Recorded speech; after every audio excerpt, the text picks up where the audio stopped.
नमस्कार दोस्तों। आज के इस पार्ट में हम त्रिविम ज्यामिति के 12th बोर्ड परीक्षा में आने वाले महत्वपूर्ण प्रश्न, जो आपके 3 अंक का प्रश्न आता है, उनको देखेंगे और निश्चित रूप से आपको एक 3 नंबर का प्रश्न आपको बोर्ड परीक्षा में मिलेगा। तो पहला क्वेश्चन आता है तुम्हारा, जो 3 नंबर में आता है, बिंदु 5, 2, -4 से जाने वाली और सदिश 3i + 2j - 8 के समांतर रेखा का सदिश तथा कार्तीय समीकरण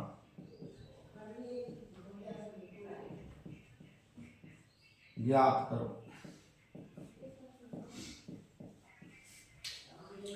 तो जब भी हम रेखा का समीकरण ज्ञात करते हैं तो उसके लिए हमें 2 बिंदुओं की आवश्यकता होती है।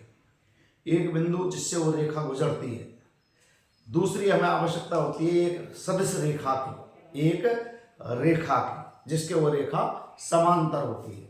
ऐसे ये एक बिंदु से गुजर रही है और ये दूसरी के क्या है, समांतर। इस टाइप में इससे गुजर रही है और इसके क्या है, समांतर। तो जब सदिश रूप में लिखते हैं तो ये गुजरने वाला बिंदु कहलाता है तुम्हारा जिसका स्थिति सदिश ए वेक्टर, और जिसके समांतर है उसको कहते हैं हम बी वेक्टर। अब कार्तीय रूप में अगर बात करें तो ये कार्तीय रूप में निर्देशांक हो गई। इनमें से क्या देखते हैं, दिक् अनुपात। जो सदिश रेखा दी हुई है जिसकी रेखा समांतर है उसके देखते हैं दिक् अनुपात, और दिक् अनुपात होते हैं i cap, j cap, k cap के गुणांक, जिन्हें हम small a, small b, small c से व्यक्त करते हैं। तो देखो पूरा सवाल यहां बिंदु a का स्थिति सदिश, a का स्थिति सदिश मान लिया a वेक्टर, और a वेक्टर बराबर हो गया 5i + 2j - 4 के। मीन्स इसके साथ i कैप, इसके साथ j कैप और इसके साथ k कैप, और इसको नाम देते हैं a vector. Means a1i + a2j + a3k। ये देखिए, अब ये दी है दूसरी रेखा जिसके क्या है वो समांतर। दी गई सदिश रेखा, दी गई सदिश रेखा b वेक्टर बराबर 3i + 2j - 8।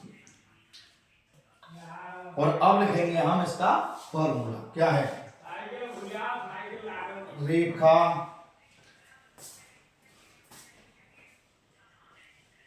किससे गुजर रही है, देखो ध्यान से, किससे गुजर रही है, इस बिंदु से।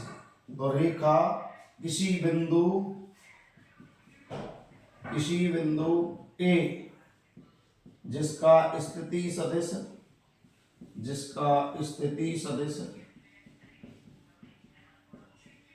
A वेक्टर है, से गुजरने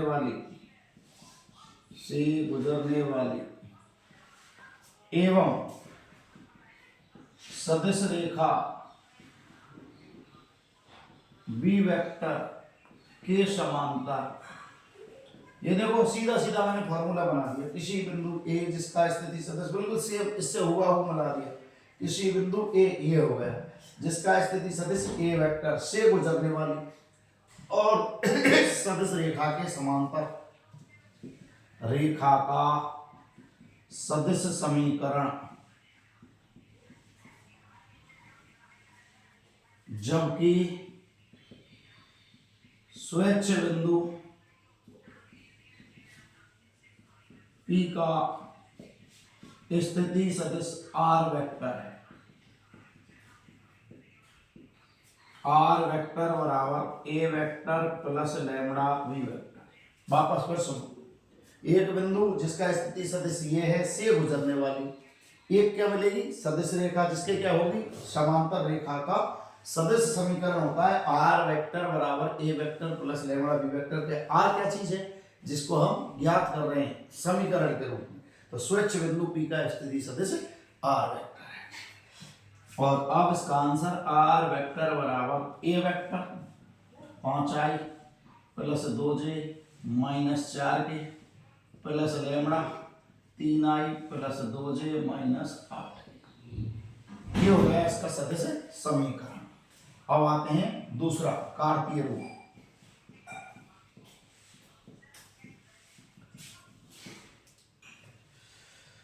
कार्तीय रूप के लिए तुम्हें क्या करना है, इसका मान लिखना है आर का। स्वेच्छ बिंदु माना स्वेच्छ बिंदु पी का स्थिति सदिश आर वेक्टर बराबर एक्स आई प्लस वाई जी प्लस जेड के। तब सदिश समीकरण से अगर दोनों समीकरण पूछ रहा है तो पहले निकालो सदिश, फिर निकालो कार्तीय, और उसमें आर वेक्टर के स्थान पर क्या रख दो, अज्ञात बिंदु एक्स आई प्लस वाई जे प्लस जेड के। जो प्रत्येक बिंदु के निर्देशांक एक्स वाई जेड होते हैं बस उसको वेक्टर बना दिया। ये रख दिया एक्स आई प्लस वाई जे प्लस जेड के बराबर 5i plus 2j minus 4 plus lambda 3i plus 2j minus 8। ये लगा दिया तो और क्या किया, आई कैप जे कैप के कैप को अलग अलग कर दिया। देखो 5 और यहां से हो गया 3 लैम्बडा। ऐसे जे 2 minus 2 plus 2 lambda 2 plus 2 lambda और जे कैप कॉमन। यहां से -4 माइनस 8 लैम्बडा -4 माइनस 8 लैम्बडा और ये हो गया। और इधर चल रहा है एक्स आई वाई जे जेड। अब क्या करेंगे, आई कैप जे कैप के कैप,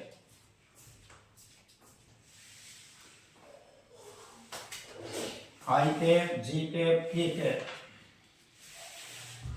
के गुणांकों की तुलना, के गुणांकों की तुलना व लैम्बडा का विलोपन करने पर दोनों तरफ से किसकी तुलना करेंगे, आई कैप जे कैप के कैप, और लैम्बडा को हटा देंगे। तो देखो ध्यान से, ये x के साथ जब इसकी तुलना की तो ये हो गया x बराबर 5 प्लस 3 लैम्बडा। लैम्बडा आ रहा है तो सबसे पहले 5 का प्रक्षांतरण करेंगे तो x माइनस 5, और लैम्बडा का मान निकालेंगे तो बटे में 3, तो ये हो गया x माइनस 5 बटे 3। अब आ जाओ ऐसे ही जे कैप पर, y 2 प्लस 2 लैम्बडा, तो सबसे पहले 2 का पक्षांतरण y माइनस 2, लैम्बडा का मान निकालेंगे तो 2 का भाग, ये भी लैम्बडा का है ये भी लैम्बडा का है तो बराबर। तीसरा z इधर से -4 का पक्षांतरण +4 और बटे में -8 हो गए तीनों लैम्बडा के मान, और लैम्बडा का विलोपन कर दिया तो ये आंसर आ गया। अब इसको हम सीधे भी लिख सकते हैं। देखो इसको कहते हैं हम x1 y1 z1। सूत्र होता है x माइनस x1 तो x minus 5, y minus y1 तो y minus 2, z minus z1 तो z प्लस 4 बटे A B C, small A B C जिसको जो कहते हैं रेखा के दिक्कनुपात। और रेखा के दिक्कनुपात बताया मैंने, आई कैप जे कैप के कैप का गुणांक तो 3 2 माइनस 8, 3 2 माइनस 8। जो इस प्रकार आपका सदिश और कार्तीय रूप हल होता है।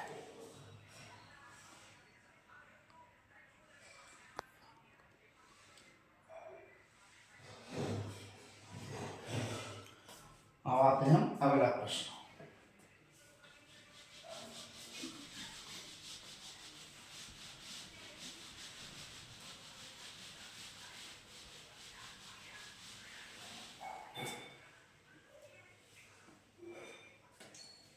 अगला प्रश्न है आपका एग्जाम्पल 8, रेखा का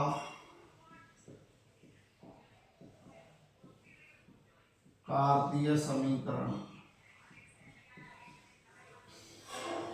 x plus 3/2 y minus 5/4 y minus 5/4 z plus 6/2। तो रेखा का सदिश समीकरण ज्ञात करो। सदिश समीकरण ज्ञात करो। बड़ा सरल, देखो हल। रेखा का क्या दिया है, कार्तीय समीकरण, ये लिख दिया। कार्तीय समीकरण x plus 3/2 y minus 5/4 z plus 6/2। सबसे पहले करेंगे इसकी तुलना, किससे, कार्तीय रूप से। ये डाल दिया हमने 1 नंबर। अब 1 की किससे तुलना करेंगे, कार्तीय रूप। 1 की कार्तीय रूप, और कार्तीय रूप क्या होता है, x minus x1/a, y minus y1/b और z माइनस z1/c। से तुलना करने पर सबसे पहले सदिश रूप दिया तो सदिश रूप से तुलना, कार्तीय रूप दिया तो कार्तीय रूप से तुलना।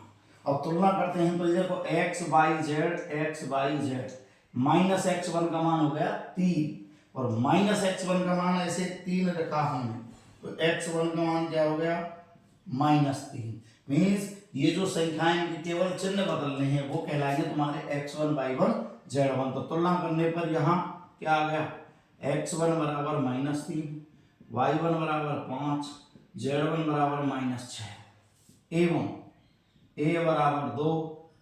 देखो a बराबर 2, b बराबर 4 और c बराबर, ये तुलना हो गई तुम्हारी। जब तुलना हो गई तो ध्यान से देखना। अब सदिश रूप में ए वेक्टर किसको कहते हैं, जिससे रेखा गुजरती है, और गुजरने वाले के निर्देशांक क्या होते हैं, x1 y1 z1। तो a का नाम हो गया x1i y1j z1 और मान रखेंगे तो 3i प्लस 5j माइनस 6। ये तो हो गया ए वेक्टर। ये आपका बी वेक्टर, और बी वेक्टर का होता है ai plus bj plus ck। Means जो सदिश रेखा जिसके वो रेखा समांतर होती है उसमें से क्या लेते हैं हम, देखनपात। और देखनपातों को किससे व्यक्त करते हैं, abc से। तो abcc के मान ये हो गए, देखनपातों से क्या बन गया, ai cap plus bj cap plus ck cap. तो 2i plus 4j plus 2k। अब सदिश रूप लिखेंगे। रेखा जो बिंदु a x1 y1 z1 जिसका स्थिति सदिश a वेक्टर है से गुजरती है। देखो वापस मैंने एक बार फिर बता दिया आपको कि रेखा जो बिंदु a और a बिंदु के निर्देशांक x1 y1 z1 और इसका स्थिति सदिश a वेक्टर, देखो मैंने लिखा, से गुजरती है, एवं सदिश रेखा b वेक्टर जिसमें से क्या देखते हैं, देखनुपात, जिसकी देखनुपात ABC हैं के समांतर रेखा का सदिश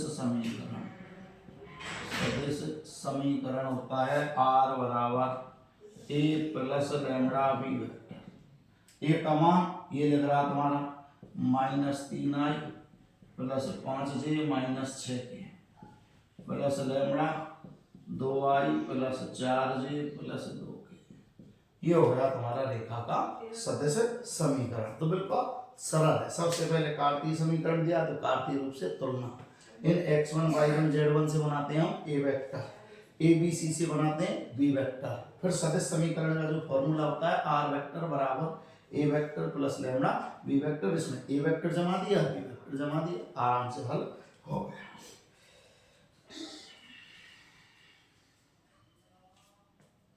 अब आते हैं अगला क्वेश्चन।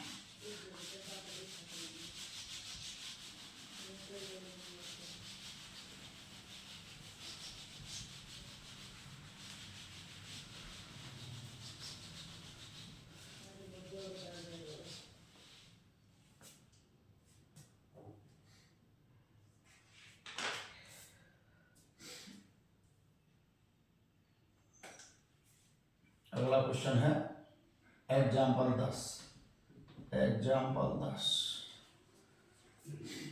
रेखा युग्म x plus 3/3 y minus 1/5 z plus 3/4 एवं x plus 1/1 y minus 4/1 z minus 5/2 के बीच का कोण ज्ञात करो। के बीच का कोण ज्ञात करो। तो हल देखो, दी गई रेखाओं के समीकरण x plus 3/3 y minus 1/5 z plus 3/4 x plus 1/1 y minus 4/1 z minus 5/2।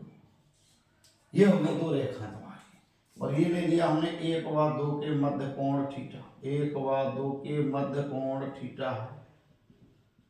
तो कौन सा रूप है देखो, कार्तीय। कौन सा रूप है, कार्तीय। अब कार्तीय है तो कार्तीय में जब थीटा निकालते हैं दो रेखाओं के मध्य, तो उसका एक फॉर्मूला होता है। कौन सा फॉर्मूला होता है कि cos थीटा बराबर a1 a2 plus b1 b2 plus c1 c2 बटे में होता है रूट पहली रेखा के दिक् अनुपातों के वर्गों का योग और उसका वर्गमूल। a1 का वर्ग प्लस b1 का वर्ग प्लस c1 का वर्ग और उसका वर्गमूल।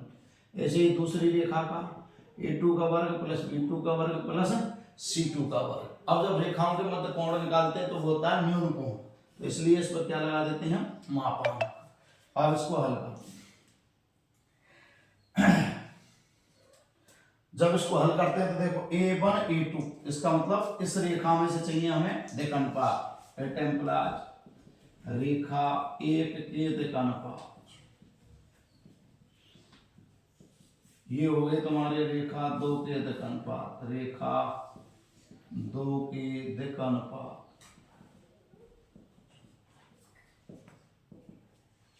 रेखा 1 के दिक् अनुपात देखो, ये लिख रहे 3 5 4 3 5 4, इनका नाम मान लिया a1 b1 और c1 माना। ये हो गए तुम्हारे 1 1 2, और ये मान लिया तुमने a2 b2 और c2। देखो इनसे तो कहते हैं गुजरने वाले बिंदु, और जो नीचे होते हैं इनको कहते हैं दिक् अनुपात। ऐसे ही 3 5 4 पहली रेखा के तो नाम दे दिया ए बी सी की जगह a1 b1 c1, दूसरी रेखा में दे दिया a2 b2 c2, और इसमें जमा दिया सूत्र में जमा a1 a2 3 गुणा 1 5 गुणा 1 4 गुणा 2 बटे पहली रेखा के दिक् अनुपात के वर्गों के योग का वर्गमूल। 3 का वर्ग प्लस 5 का वर्ग प्लस 4 का वर्ग, 1 का वर्ग प्लस 1 का वर्ग प्लस 2 का वर्ग। अब हल कर लो बस इसको। 3 प्लस 5 प्लस 4 गुना 8 बटे में आ जाओ 9 प्लस 25 प्लस 16, और ये हो गया तुम्हारा कितना, 1 प्लस 1 प्लस 4 जोड़ो 16, माइनस तो कोई है नहीं तो मापांक घटा। 16 और 25 41 और 9 50, ये हो गया तुम्हारा 6। 50 का वर्गमूल हो गया 25 गुणा 2, 50 का हो गया 25 गुणा 2, और 25 का कितना हो गया 5, तो 5 रूट 2।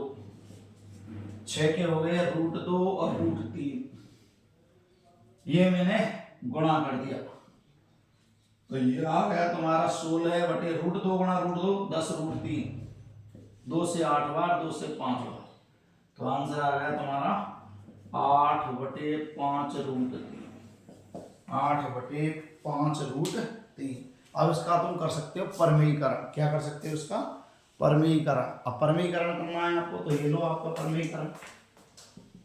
8 बटे 5 रूट 3 गुणा रूट 3 बटे रूट 3, ये हो गया 8 रूट 3, नीचे हो गया 3 और 3 गुणा 5 करेंगे तो 15, या थीटा बराबर कोस इनवर्स 8 रूट 3 बटे 15।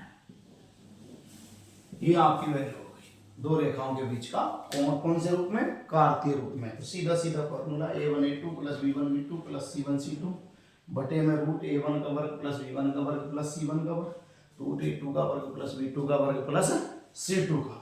a1 b1 c1 पहली रेखा के देखभाल, a2 b2 c2 दूसरी रेखा के देखभाल। और पिछली बार इससे पहले वाला एग्जाम्पल, 9वां एग्जाम्पल आपके कोर्स बोर्ड परीक्षा में आता 3 अंक का।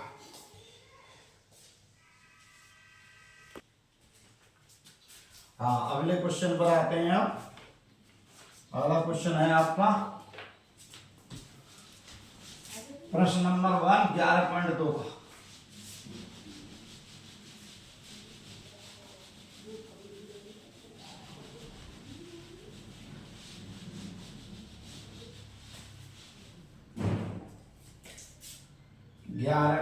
का क्वेश्चन नंबर 1 है, दर्शाइए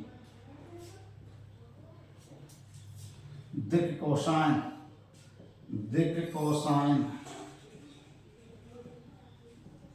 दिक् कोसाइन दिए तुम्हें 12/13 माइनस 3/13 माइनस 4/13।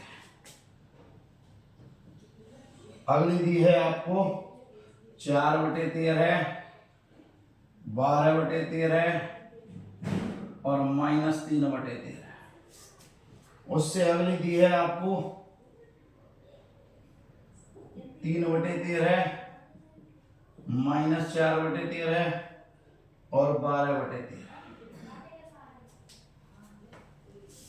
वाली 3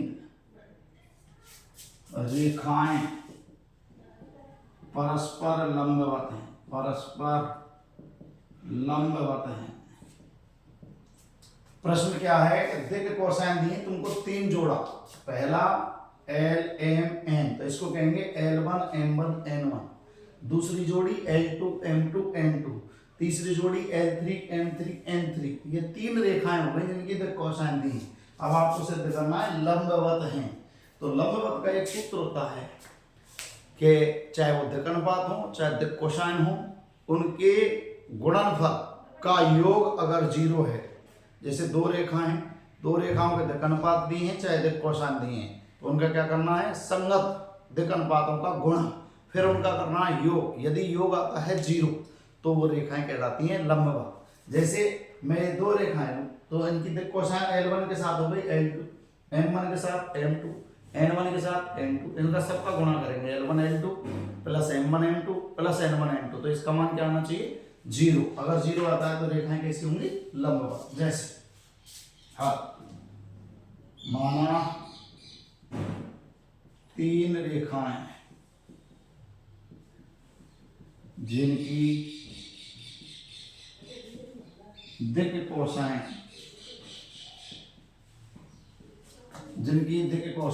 L1 M1 N1 L2 M2 N2 एवं L3 M3 N3 इस प्रकार है कि ये तो प्रश्न जमा दिया तुम्हारा कि तीनों की दिक् कोसाइन मान ली L1 M1 N1, तो L1 का मान 12/13, M1 का मान माइनस 3/13, N1 का मान माइनस 4/13, ऐसे ही L2 का मान 4/13, M2 का मान 12/13, N2 का मान 3/13, L3 का मान 3/13, M3 का मान माइनस 4/13 और N3 का मान 12/13। ये हो गई तीनों दिक् कोसाइन। अब हम कहेंगे इधर रेखा 1 व 2 के लिए सबसे पहले उठाई हमने रेखाएं 1 व 2, और किसका किससे गुणा? L1 का L2 से, M1 का M2 से, N1 का N2 से। करो L1 का L2 से, तो देखो 12/13 गुणा 4/13, M1 का M2 से तो माइनस 3/13 का 12/13 से, और N1 का N2 से तो माइनस 3/13। ये गुणा कर दिया हम। करो हल, 12 चौका 48/1 से 69, 12 3 36 बटे 169, 4 3 12 बटे 169 एलसीएम 48 माइनस 36 माइनस 12 क्या बच गया 0। और जैसे ही 0 होया तो रेखाएं क्या हो गई लंबवत। रेखाएं 1 व 2 परस्पर लंबवत।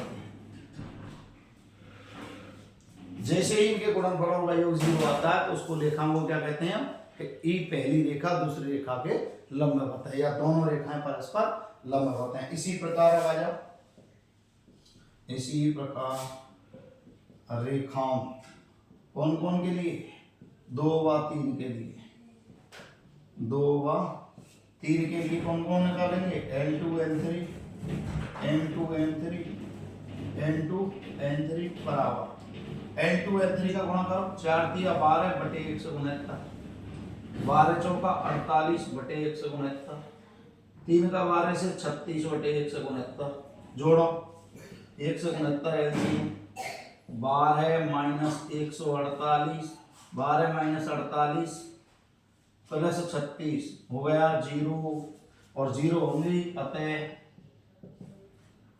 रेखा 2 व 3 परस्पर लंबवत है, परस्पर लंबवत है।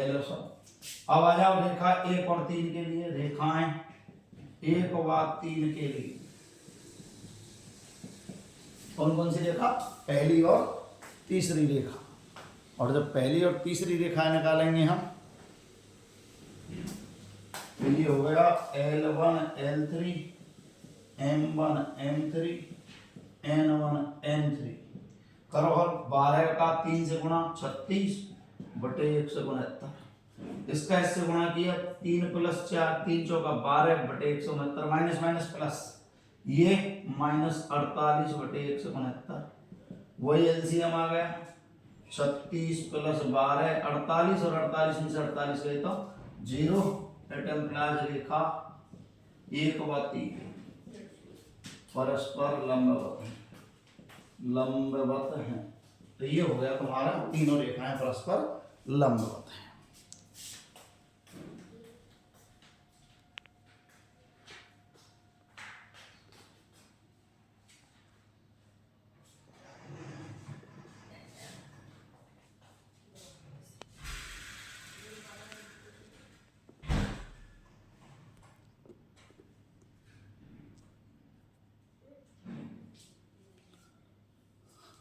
अब आते हैं हम अगला क्वेश्चन।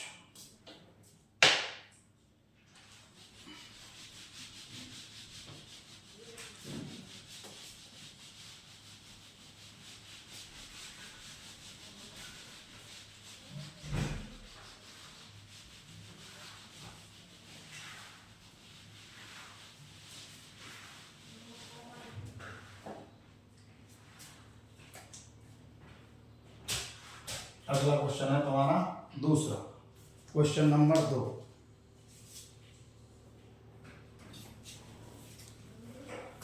दूसरा क्वेश्चन आ रहा है आपका, दर्शाइए कि बिंदु 4 7 8 और 2 3 से 4 से होकर जाने वाली रेखा, इन दो बिंदुओं से होकर कोई रेखा जा रही है, दूसरी रेखा इन दो बिंदुओं से होकर जा रही है। ऐसे हो गई एक रेखा और ये दूसरी रेखा, ये बिंदु हो गया A 4 7 8, ये बिंदु B हो गया 2 3 4, ये हो गया तुम्हारा C बिंदु -1 -2 +1, ये हो गया तुम्हारा D बिंदु 1 2 5, और ये रेखा जा रही है इन बिंदुओं से, ये बिंदु हैं। तो सबसे पहले निकालते हैं बिंदुओं के दिक् अनुपात, बिंदुओं से होकर जाने वाली रेखा के दिक् अनुपात। जब भी समांतर पूछे चाहे लंबवत पूछे, अगर दो बिंदु दिए हैं जिनसे रेखा गुजर रही है तो सबसे पहले निकालना है आपको दिक् अनुपात। कैसे निकालते हैं वो देखो। हाँ, बिंदु A 4 7 8 व B 2 3 4 से होकर जाने वाली रेखा, रेखा का नाम हो गया AB के दिक् अनुपात।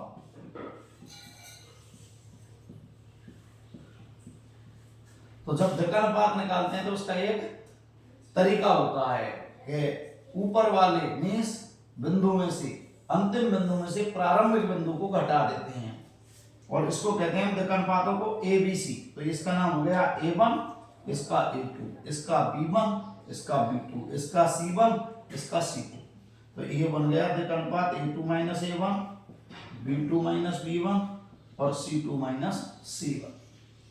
और अब A2 माइनस A1 तो 2 माइनस 4, अगला हो गया 3 माइनस 7, अगला हो गया 4 माइनस 8, माइनस 2 माइनस 4 माइनस 4, ये हो गया इसका देखा। अब ऐसे ही निकालेंगे हम इसकी बिंदु C -1 -2 प्लस 1 D, तो 1 2 5 1 2 5 से होकर जाने वाली रेखा CD के दिक् अनुपात। वही तरीका CD के दिक् अनुपात निकालो। दोबारा फॉर्मूला लिखने की जरूरत नहीं, सीधे घटाओ 1। अब इसको घटाएंगे तो देखो 1 प्लस 1 हो गया, 2 प्लस 2 और 5 माइनस 1, कितने हो गए 2 4 4। अब इनका निकालेंगे अनुपात। तो -2 का 2 से निकालो -1, -4 का 4 से निकालो -1, -4 का 4 से निकालो -1, तीनों का अनुपात क्या आ गया समानुपाती। तो यहां क्या लिखेंगे अब देखो ध्यान से, -2/4 -4/4 -4/4, सबका मान क्या है -1। इट इम्प्लाइज AB व CD के दिक् अनुपात कैसे हो गए समानुपाती। तो अब पूरी रामायण क्या रही समांतर निकालने के लिए, सबसे पहले दो बिंदु मिले एक रेखा के, उससे क्या निकाला तुम्हें दिक् अनुपात। ऊपर वाले अंतिम बिंदु में से प्रारंभिक बिंदु के दिक् अनुपातों को घटा दिया। तो जब इसको घटाएंगे तो 2 में से 4, 3 में से 7 और 4 में से 8। ऐसे ही इसमें से 1 में से 1 घटाया तो चिन्ह बदल गया, 1 प्लस 1, 2 प्लस 2 और 5 माइनस 1। एक के दिक् अनुपात आ गए, दूसरी के दिक् अनुपात आ गए। अब इनका निकाल लिया अनुपात। अगर अनुपात समान आता है तो इसका नाम हो गया समानुपाती, और जब समानुपाती आ जाता है तो उन्हीं को कहते हैं रेखाएं समांतर। अगर इसी प्रश्न को पूछ ले अगर लंबवत, तो इनके गुणनफल करेंगे, उनका योग करेंगे, यदि 0 आ जाता है तो लंबवत आ जा।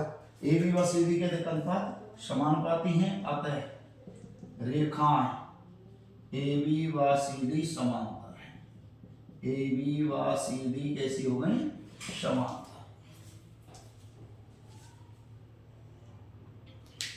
अब आते हैं अगला क्वेश्चन।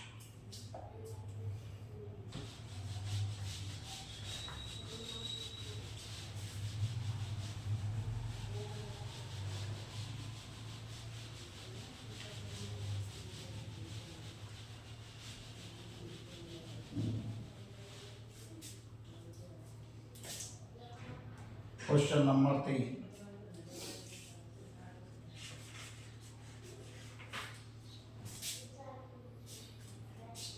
क्वेश्चन नंबर 3 है आपका बिंदु 1 2 3 से गुजरने वाले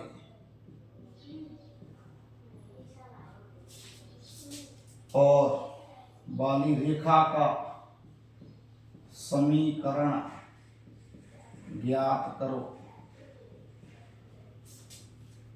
जो सदिश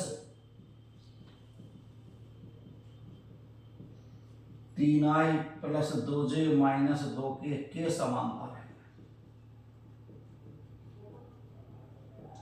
तो मैंने आपको अभी एक क्वेश्चन कराया था कि जब भी रेखा का समीकरण ज्ञात करना है तो हमें दो चीजों की आवश्यकता होती है, एक गुजरने वाले बिंदु की और एक सदिश रेखा जिसके वह समांतर है। तो ये तो आपको सदिश रेखा दे दी, ये गुजरने वाला बिंदु दे दिया। अब आराम से लिख सकते हैं, यहां बिंदु A 1 2 3 जिसका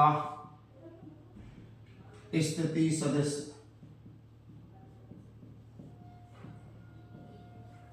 माना A वेक्टर बराबर क्या बन गया i + 2j + 3k। से गुजरने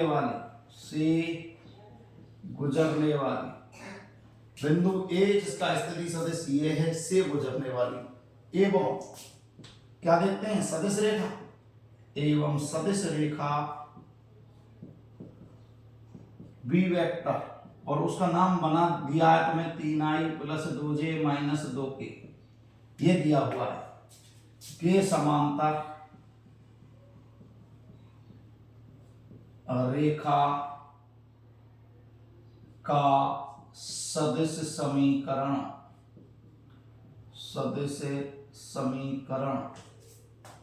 अब सदिश समीकरण ज्ञात करेंगे, r = a + λ v, जहां r वेक्टर रेखा पर स्थित स्वच्छ बिंदु P का स्थिति सदिश है। वापस पर सुनो, कब जब भी रेखा का समीकरण याद करते हैं तो एक बिंदु होता है जिससे रेखा गुजरती है, जिसका स्थिति सदिश ए वेक्टर होता है। तो देखो बिंदु 1 2 3 नाम दे दिया कोई ए, जिसका स्थिति सदिश क्या है, ए वेक्टर से गुजरने वाली। एक क्या देखते हैं, सदिश रेखा जिसके वो क्या होती है, समांतर, तो ये बनी बनाई दी है आपको, बस इसको लिखना है बी वेक्टर के समांतर रेखा का सदिश समीकरण क्या होता है, R vector = A vector + lambda B vector, जहां आर वेक्टर क्या कहलाता है, रेखा पर स्थित किसी बिंदु का स्थिति सदिश अज्ञात, ये ले लिया, और ए का मान क्या हो गया तुम्हारा, i + 2j + 3k, lambda B का मान क्या हो गया, 3i + 2j - 2k, ये हो गया तुम्हारा रेखा का सदिश समीकरण पहला। अब तुम्हें यही किसमें अगर कार्तीय में लिखना है तो एक तरीका तो हो गया, r की जगह xi + yj + z के रख दो और लैम्ब्डा का विलोपन कर दो। एक और तरीका है, देखो ध्यान से, बिंदु ए x1 y1 z1 से गुजरने वाली एवं सदिश रेखा B vector = ai + bj + ck, जिसके दिक् अनुपात ए बी सी हैं, के समांतर रेखा का कार्तीय समीकरण।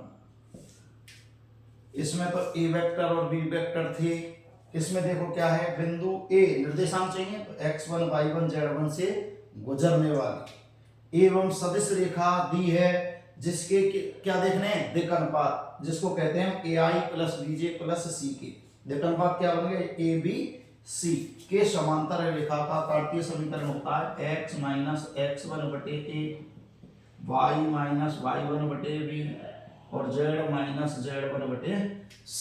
अब देखो x1 y1 z1 का मान क्या हो गया, 1 2 3, ये लिख दिया यहाँ, x1 = 1 y1 = 2 और z1 = 3।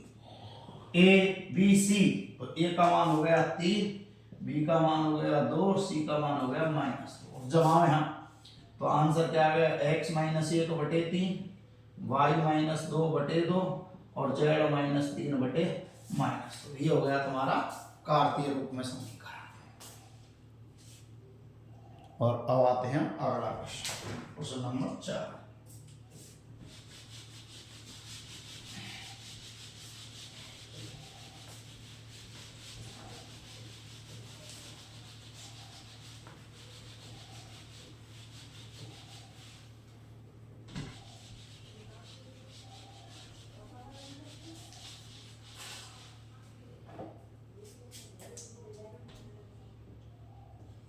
क्वेश्चन नंबर 4,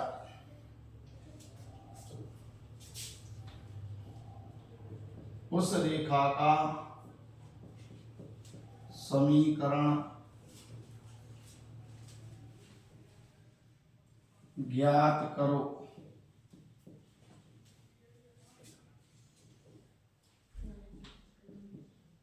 कार्तीय जो बिंदु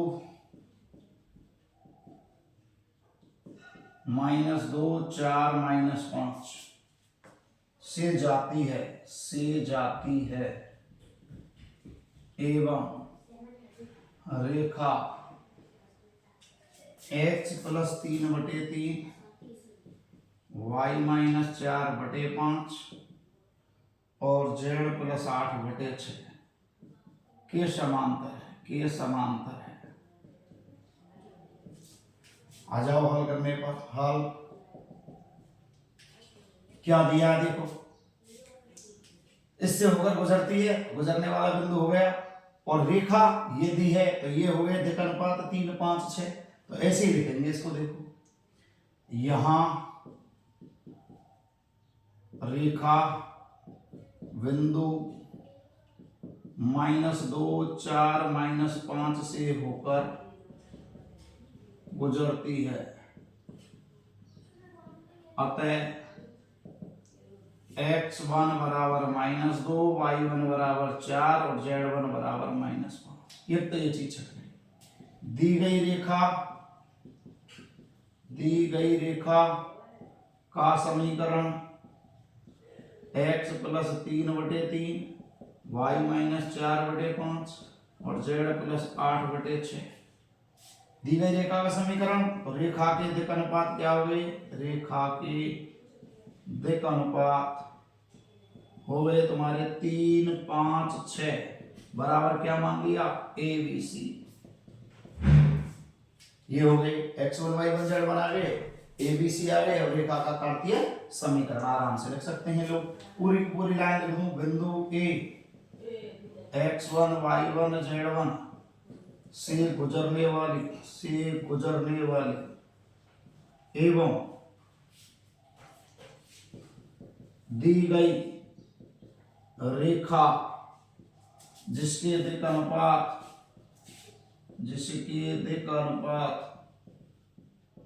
ABC हो,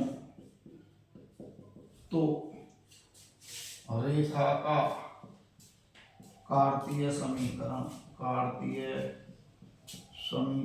x - x1/y - y1/b और z - z1/c। अगर x1 y1 से z1 से रेखा गुजरती है और किसी दूसरी रेखा जिसके दिक् अनुपात ABC हो के समांतर हो तो रेखा का कार्तीय समीकरण ये होता है। अब आंसर लिखो। x - x1 का मान -2 जमाएंगे तो +2 और बटे a का मान 3। यहां y - y1 तो y - 4/5 देखो, और z + 5 और बटे में हो गया 6। 3, 5, 6 ये हो गए तुम्हारे आराम से। तो ये हो गया कार्तीय समीकरण। अब आते हैं अगला क्वेश्चन।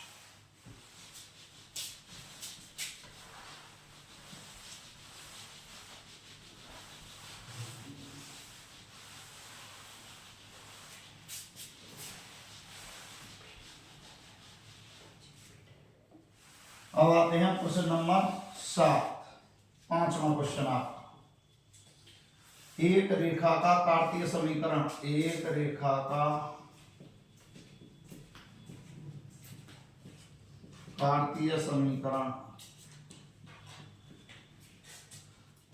- 5/3 y + 4/7 और z - 6/2 है।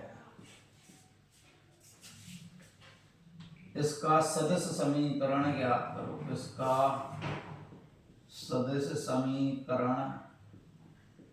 ज्ञात करो। ये कार्तीय दिया, सदिश ज्ञात करना बहुत सरल है। और रेखा का कार्तीय रूप में समीकरण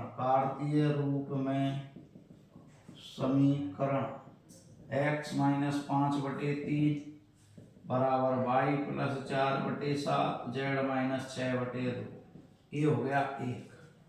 अब मैंने बताया जब कार्तीय दिया तो कार्तीय से ही तुलना करनी है। 8 की x minus X one upon A one, Y minus Y one upon B, Z minus Z one upon C से तुलना करने पर जब तुलना करेंगे तो x1 का मान आ गया 5, y1 का आ गया -4, z1 का आ गया 6, a का आ गया 3, b का आ गया 7 और c का आ गया 2। ये सब हो गए क्लियर। अब आते हैं सदिश रूप के लिए। अब a वेक्टर बराबर x1i, y1j, z1 सदिश रूप में जब चेंज करते हैं तो a वेक्टर और b वेक्टर, और a वेक्टर किससे बनता है? गुजरने वाले बिंदुओं से। तो x1i plus y1j plus z1 के 5i माइनस 4j प्लस 6 के। b वेक्टर किससे बनता है? दिक् अनुपातों से। तो ai plus bj plus c के बना 3i 7j और 2 के। ये तुम्हारा बन गया a वेक्टर और b वेक्टर। और अब लिखेंगे रेखा का सदिश समीकरण।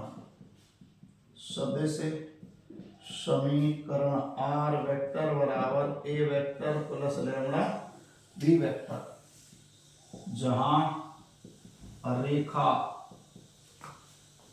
a वेक्टर से गुजरती है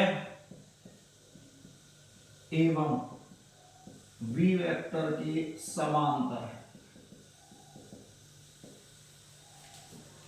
इससे गुजरती है, इसके समांतर होती है। अब आराम से उत्तर r बराबर a का मान है तुम्हारे पास 3i, a का मान है 5i माइनस 4j प्लस 6 के, 5i माइनस 4j प्लस 6 के प्लस लैम्डा 3i धन 7j धन 2 के। ये हो गया तुम्हारा रेखा का सदिश समीकरण। जब क्या दिया है? कार्तीय। और चेंज किसमें करना है? सदिश में चेंज करना है। अब आते हैं अगला प्रश्न।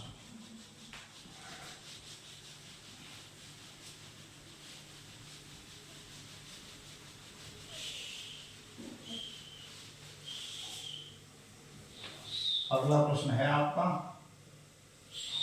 6वां। r बराबर 2i minus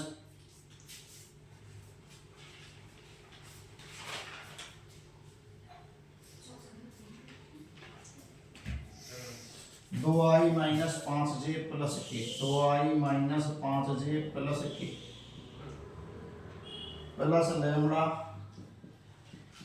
3i plus 2j plus 6k। r बराबर 7i minus 6k plus mu i plus 2j plus 2। प्रश्न है रेखाओं के मध्य कोण ज्ञात करो। रेखाओं के मध्य कोण ज्ञात करो। अब हल करते हैं इसका। दी गई रेखाओं के समीकरण r बराबर 2i minus 5j plus k plus lambda 3i plus 2j plus 6k। r बराबर 7i minus 6k plus mu i plus 2j plus 2। ये है तुम्हारी 1 नंबर रेखा और ये तुम्हारी 2 नंबर रेखा। एक बार 2 की r बराबर a1 प्लस लैम्डा b1 एवं r बराबर a2 प्लस म्यू b2 से तुलना करने पर हमें जरूरत है केवल अनुपात वाले सदिश की, मीन्स b1 की और b2 की, जो अचर के साथ होते हैं। तो b1 हो गया 3i plus 2j plus 6k, b2 हो गया i प्लस 2j प्लस 2। ये b1 और b2। अब मान लिया हमने 1 व 2 के मध्य कोण थीटा, 2 के मध्य कोण थीटा। तो सबसे पहले इनकी की तुलना, जिससे हमें किसकी जरूरत है? b1 वेक्टर की और v2 वेक्टर की जो कोण होता है वो किसके मध्य होता है, दिक् अनुपातों के मध्य। दिक् अनुपात कहाँ था, अचर के साथ जो होते हैं गुणांक i cap j cap k cap, और सदिश रूप में पूरा के पूरा आ गया। एक व दो के मध्य कोण, तो ये सूत्र है cos थीटा बराबर v1 vector dot v2 vector बटे परिमाण v1 वेक्टर और परिमाण v2 वेक्टर। अब इसको हल करो, v1 डॉट v2 करो, v1 डॉट v2, जब भी डॉट गुणांक हल करते हैं तो i के गुणांक का i के गुणांक से प्लस j के गुणांक का j के गुणांक से और k के गुणांक का k के गुणांक से करो। i के गुणांक का i के गुणांक से तो 3 गुणा 1, 2 का 2 से 2 गुणा 2 और 6 का 2 से तो 6 गुणा 2 बटे।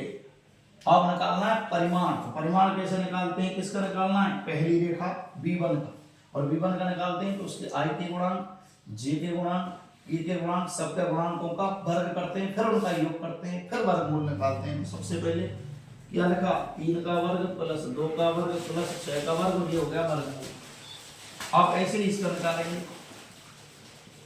निकालो 1 का वर्ग प्लस 2 का वर्ग प्लस 2 का वर्ग, करो हल, कितने हो गए, 3 प्लस 4 प्लस 6 दूना 12। नीचे देखो 6 का वर्ग 36 और 4 40 और 9 49, 49 का वर्गमूल 7, 4 4 4 8 8 और 1 9, 9 का वर्गमूल 3, तो ये हो गया 19/21। मापांक हटा दो क्योंकि केवल ऋण के लिए काम आता है, तो ये हो गया 19/21। किसका मान, cos थीटा का। और अब आराम से लिख देंगे हम थीटा बराबर cos इनवर्स 19/21, cos इनवर्स 19/21। तो ये हो गया तुम्हारा 6वां क्वेश्चन। अब आ गए 7वां क्वेश्चन। इधर 7वां क्वेश्चन है तुम्हारा रेखा युग्म, और रेखा युग्म दी है तुम्हें ये x माइनस 2 बटे 2, x माइनस 2 बटे 2, y माइनस 1 बटे 5, z प्लस 3 बटे माइनस 3 एवं x प्लस 2 बटे माइनस 1, y माइनस 4 बटे 8 और z माइनस 5 बटे 4 के मध्य कोण ज्ञात करो, के मध्य कोण ज्ञात करो। अब देखो ध्यान से, ये कौन सा रूप है, सदिश रूप, तब भी कोण ज्ञात करना। ये कौन सा रूप है, कार्तीय रूप, तब भी कोण ज्ञात करना। तो यहाँ सदिश के रूप में डॉट था बटे परिमाणों का भाग था, यहाँ सीधा दिक् अनुपातों के गुणांक का योग होगा। ऐसे रेखाओं 1 व 2 की x minus x1 upon a1, y minus y1 upon b1, z minus z1 upon c1 एवं x minus x2 upon a2, y minus y2 upon b2, z minus z2 बटे c2 से तुलना करने पर, यहाँ तुलना की थी तो मैं सदिश रूप a1 vector plus lambda b1 vector a2 vector plus mu b2 vector से तुलना। ऐसे ही इसकी तुलना करेंगे हम। जब तुलना करेंगे तो तुलना करो a1 b1 c1, केवल हमें दिक् अनुपातों की जरूरत है, तो यहाँ a1 बराबर 2, b1 बराबर 5 और c1 बराबर -3, a2 बराबर -1, b2 बराबर 8 और c2 बराबर 4।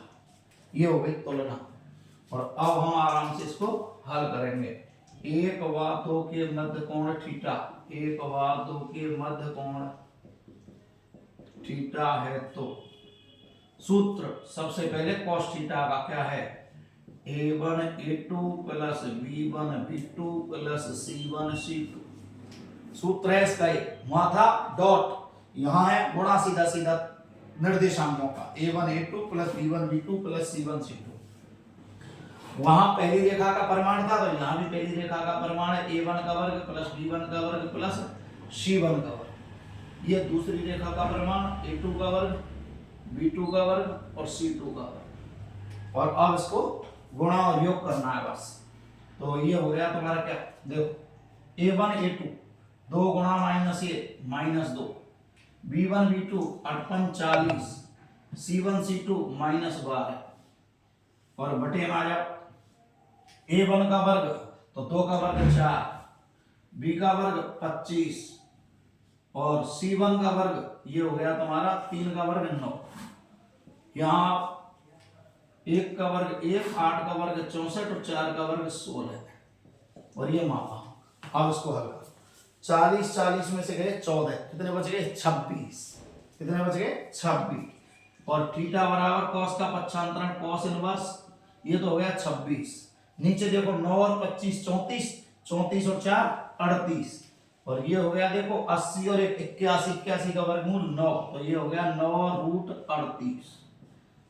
थीटा बराबर कॉस इनवर्स 26 बटे 9√38। तो ये हो गया आपका 7वां सवाल।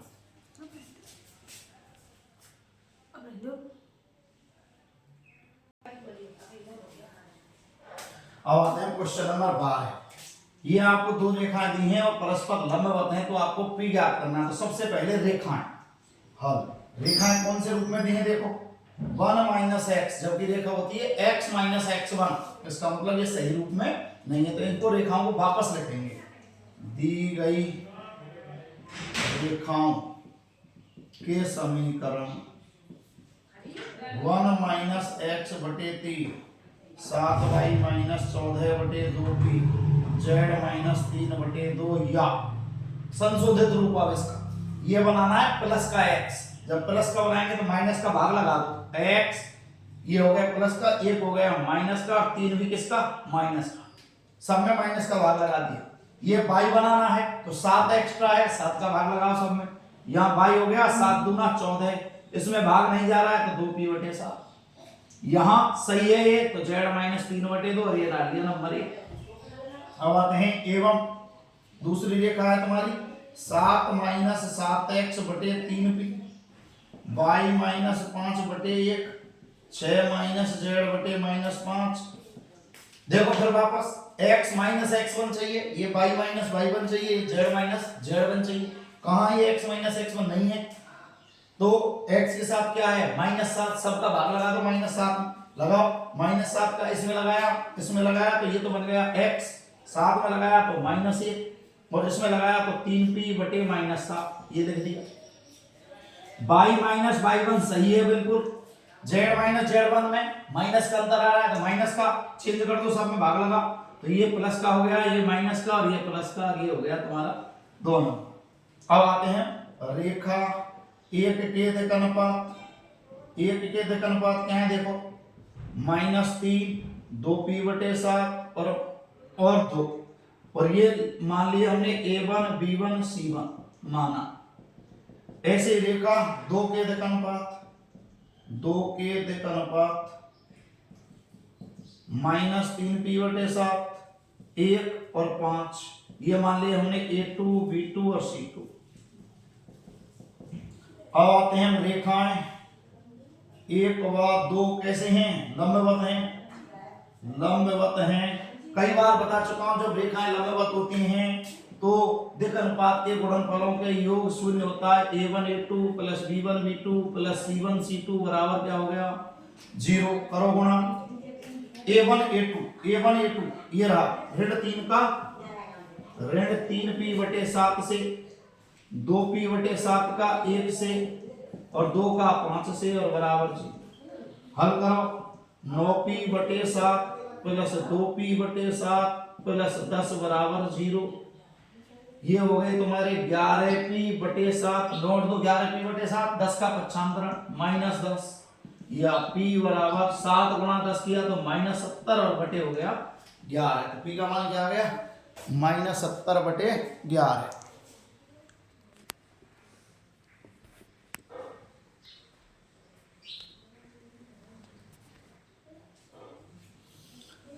अब आते हैं अगला क्वेश्चन इधर। ये है तुम्हारी रेखाएं, रेखाओं के समीकरण क्या दिए हैं x - 5 बटे 7 y + 2 बटे -5 z बटे 1 दूसरा दिया x/1 y/2 z/3। ये 1 नंबर हो गया। ये 2 नंबर रेखा रेखा 1 के अनुपात क्या दिए 7 - 5 और 1 और इनको क्या लिख दिया a1 b1 c1। 2 के अनुपात 1 2 3 1 2 और 3 देखो 1 2 3 और इसको क्या लिख दिया a2 b2 और c2। अब लंबवत करनी है तो आप क्या निकालेंगे a1 a2 plus b1 b2 plus c1 c2 निकालो। 7 गुणा 1 माइनस 5 गुणा 2 1 गुणा 3 7 माइनस 10 प्लस 3 10 में से 10 घटा 0 और जब 0 हो गई तो रेखाएं कैसी हो गई लंबवत। रेखाएं परस्पर लंबवत हैं। तो ये हो गया तुम्हारा कौन सा 13वां क्वेश्चन।